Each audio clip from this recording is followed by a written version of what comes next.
À l'extrême sud du Malawi, le district de Nsanje. C'est ici que vit Chifuniro Kandiado. Depuis 1 an, la jeune fille ne va plus à l'école. Elle passe ses journées à s'occuper des tâches ménagères. Car à 16 ans, elle est déjà mère d'un garçon de 9 mois. Son enfant est le fruit d'une relation forcée. Et Chifuniro n'a pas oublié cette nuit. On m'a emmenée de nuit, par surprise, dans une chambre.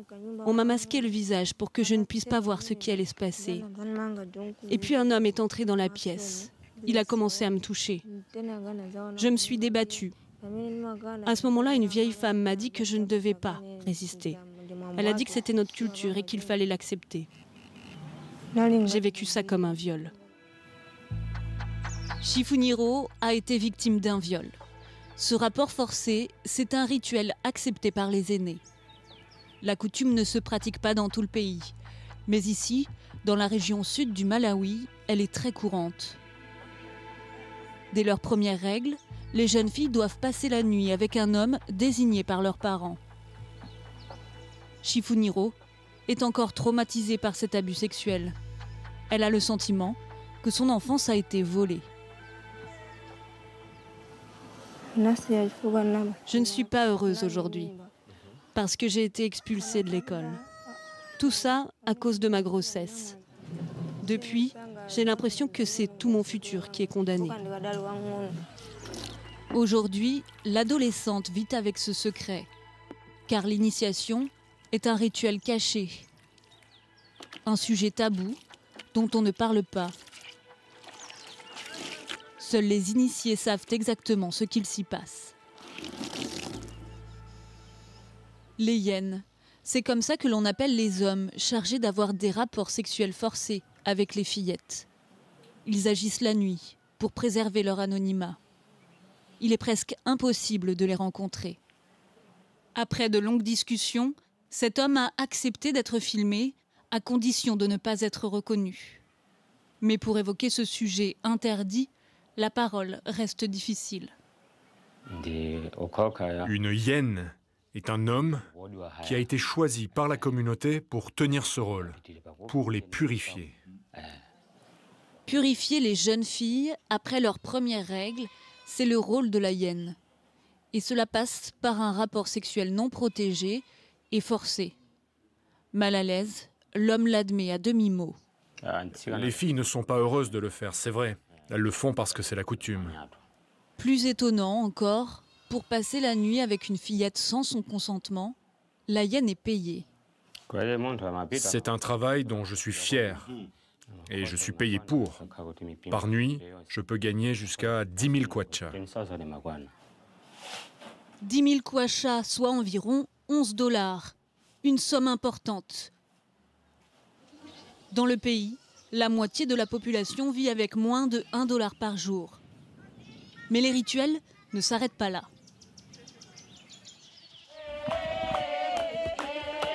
Avant de rencontrer la hyène, les fillettes doivent passer par un camp d'initiation sexuelle. Ces camps sont organisés par les doyennes des villages. Ces femmes le pratiquent encore aujourd'hui dans leur district. Pendant plusieurs jours, elles réunissent les adolescentes pour les préparer à leur futur rôle d'épouse. Exceptionnellement, ces doyennes ont accepté de nous faire une démonstration d'une partie de cet apprentissage.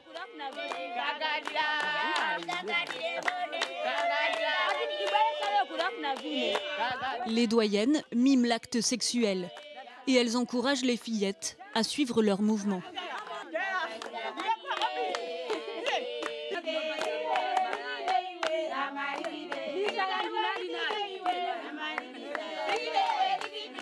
Tout est fait pour leur montrer comment satisfaire un homme. Le plaisir de la femme est, lui, passé sous silence. Ces danses servent à apprendre aux filles ce qu'il faut faire au lit. Sinon, si on n'apprend pas ça aux filles, ça se passera mal avec le mari. On leur montre ce qu'il faut faire quand l'homme est au-dessus. Il ne faut pas qu'elle reste immobile, c'est important. Nous n'en verrons pas plus, car les doyennes tiennent à garder secret le reste de cette tradition. Ce rite se transmet de génération en génération, Et si les vieilles femmes ne l'ont jamais remis en question, c'est que d'après elles, il les protège de graves maladies. Dans le village de Mtolo, la chef, elle aussi, veille à la préservation de ses coutumes. Car elle en est convaincue, les filles qui ne les suivent pas courent un grand danger. Les filles qui ne rencontrent pas la hyène peuvent développer des maladies respiratoires ou des maladies de peau. Les parents aussi peuvent tomber malades. Et moi aussi, en tant que parent et chef du village, je peux tomber malade. Cela peut arriver, j'en suis persuadée. J'ai entendu dire que des gens sont tombés malades en choisissant de ne pas suivre notre tradition. Il est bien sûr impossible de vérifier l'existence de ces maladies. Mais il y a bien une épidémie qui sévit au Malawi, le sida. Selon la chef Mtolo, pourtant, il n'y a aucun lien entre les relations forcées et le virus. Pour elle, pas de doute, l'initiation protège le village des maladies et ne propage pas le VIH. Non, le sida n'est pas transmis de cette façon. Vous ne pensez pas que la pratique des initiations avec les hyènes et le sida sont liées? Non, il n'y a aucun lien entre les deux. Pourtant, certaines hyènes ne cachent pas leur séropositivité. C'est le cas de cet homme qui a lui aussi accepté de témoigner. Il veut parler à visage découvert, mais pour sa protection, nous avons préféré cacher son identité. Il est hyène depuis 8 ans et ce qu'il révèle est encore plus terrible. Est-ce que vous avez fait le test du sida? Oh oui, je l'ai fait. Et quel était le résultat de ce test? Eh bien, j'ai fait le test, c'était il y a quelque temps déjà, et le résultat c'est que je suis séropositif.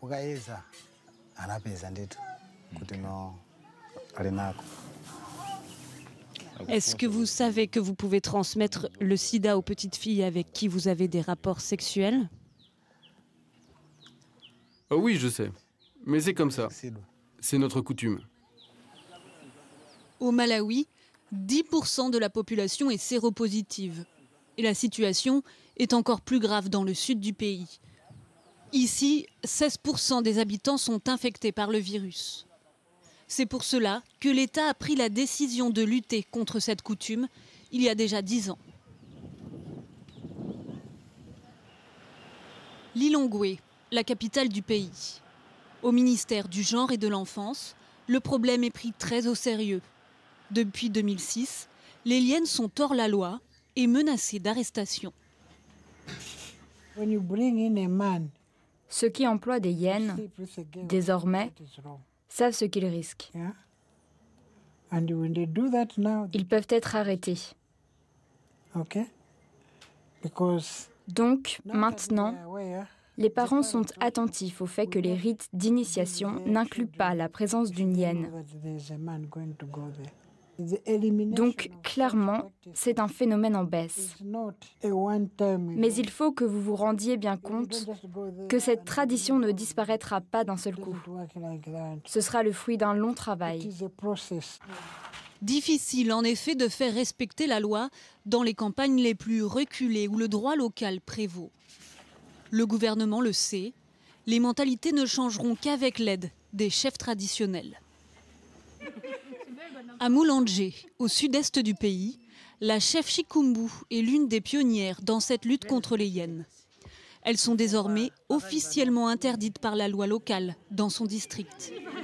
Ce matin-là, elle a réuni des représentantes du village pour s'assurer que sa législation est bien appliquée.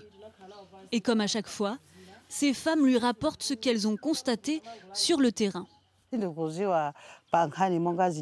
Avez-vous déjà vu des initiateurs qui forçaient les filles à avoir des relations sexuelles avec des hommes ou à être initiées par une hyène?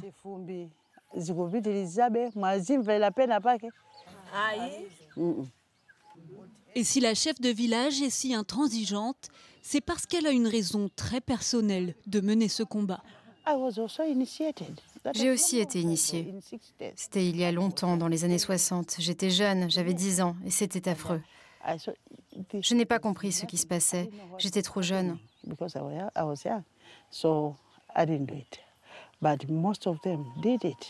Aujourd'hui, mon message est clair. Les adolescentes ne doivent plus passer par les hyènes. Tout le district est désormais d'accord là-dessus. Même si cela doit se jouer à 10 contre 1, je me battrai contre ces rites, jusqu'au bout. Depuis, elle est devenue chef de district et elle prend désormais sa revanche. C'est elle qui juge et sanctionne ceux qui font perdurer ces mauvaises pratiques. Les mauvais initiateurs sont appelés à venir jusqu'à moi. Ils viennent ici, je les rappelle à la loi et la plupart du temps, ils doivent payer une amende. Selon elle, les résultats se sont déjà fait sentir depuis 2 ans. Les hyènes ont disparu de son district. Les mentalités sont en train de changer et c'est aussi grâce au travail des associations sur le terrain.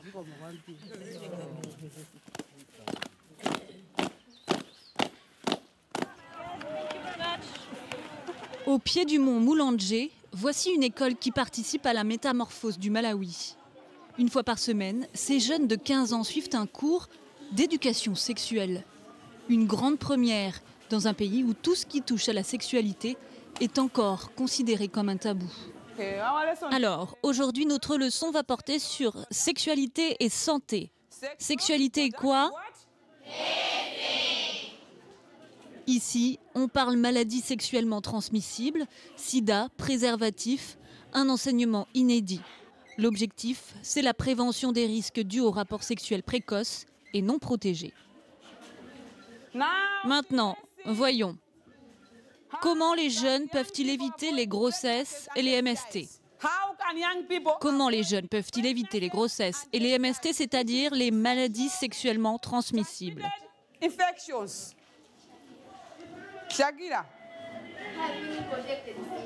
En se protégeant, c'est ça. Grace Masikini, la professeure, est enseignante en primaire. Elle a été formée par une ONG pour animer cet atelier. Elle ne mentionne pas les hyènes frontalement, mais lorsqu'elle échange avec les enfants, le phénomène est très vite évoqué. Maintenant, je veux que vous me disiez les problèmes auxquels vous faites face au sein de vos communautés en tant que jeune fille. Des viols, oui. Des abus sur les enfants, oui. Nous leur apprenons à différencier les bonnes et les mauvaises pratiques culturelles. Donc ils apprennent et ils savent. Quand ils rentrent à la maison, dans leur communauté, ils savent différencier et dire non à ce qui peut leur faire du mal. Et puis en plus, on leur apprend à faire passer le message au sein de leur propre communauté. Et visiblement, l'initiative porte déjà ses fruits. Nous avons des exemples de jeunes filles qui ont réussi à résister à nos mauvaises traditions. Certaines sont déjà venues vers moi pour me dire qu'elles avaient fait face au problème des hyènes. Elles m'ont dit « Madame, je ne peux pas accepter cela. C'est vous qui nous avez appris que c'était une pratique nocive. » Grâce à ces cours, ces garçons et ces filles sauront peut-être dire non à la tradition et ses conséquences traumatisantes.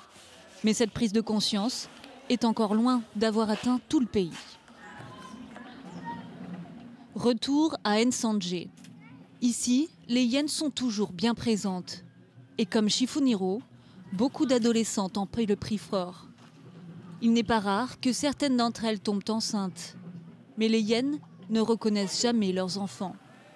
C'est une double peine pour ces jeunes femmes, car les grossesses précoces sont très mal vues par la communauté. Les gens des alentours se sont moqués de moi pendant que j'étais enceinte, parce que je suis jeune. C'était très dur. Chifuniro, elle, a décidé de se battre et de garder son enfant. Elle veut aujourd'hui se construire un avenir. Mon seul souhait aujourd'hui, c'est de pouvoir retourner à l'école et reprendre là où je me suis arrêtée. Je veux terminer mes études et obtenir un diplôme. Après ses études, elle voudrait être infirmière. La promesse d'une vie de femme indépendante, loin des traditions qu'elle a subies.